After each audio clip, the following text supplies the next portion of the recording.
आप जरा मुझे अपनी नब्ज दोबारा दिखाएं। हेलो जनाब।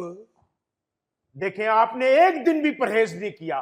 मैंने आपको कहा था कि आपने गंदम को हाथ नहीं लगाना। हकीम साहब मुझसे कसम उठवा ले, मैंने एक दिन भी गंदम को हाथ नहीं लगाया। आपकी बहू नवाले तोड़ तोड़ के मेरे मुंह में डालती है। बहू यानी कि आपके बेटे की बेगम? नहीं नहीं नहीं नहीं, मेरी बीवी यानी आपकी बहू। आपको यह भी कहा था कि ठंडे पानी का इस्तेमाल बिल्कुल नहीं करना, नीम गर्म पानी पीना है। अब बिल्कुल नहीं ठंडा पानी पिया मैंने, नीम गर्म पीता रहा हूँ। बल्कि मैंने तो पानी पिया ही नहीं उस दिन से, मैं तो चाय पी रहा हूँ।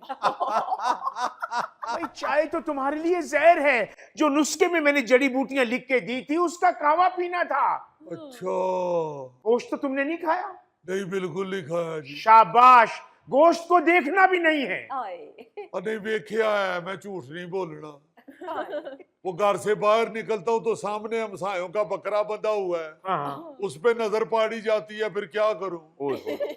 देख रहे हैं आप, बदपरहेजी पे बदपरहेजी। हकीम साहब, ये कौन सी बदपरहेजी है? आपने उनको मना किया गोश्त नहीं खाना, उन्होंने नहीं खाया। यानी आपकी दवा असर नहीं कर रही है और आप बहानों पे बहाने ढूंढ रहे हैं। नहीं, जब करेंगे बदपरहेजी तो हकीम की दवाई कैसे असर करेगी? अच्छा, ये बात तो बिल्कुल ठीक है कि परहेज करना चाहिए, लेकिन ये जो हकीम हजरात है ना, ये अपनी हर नालायकी का मलबा जो है वो बदपरहेजी पर डाल देते हैं कि बदपरहेजी की इसलिए दवा असर नहीं कर रही है। नहीं नहीं, बात परहेजी मैं नहीं की थी, जो की है वो मैंने बता दी है। आपने कहा गोश्त को देखना भी नहीं है, तो वो तो मेरी नजर पड़ती है गोश्त पे।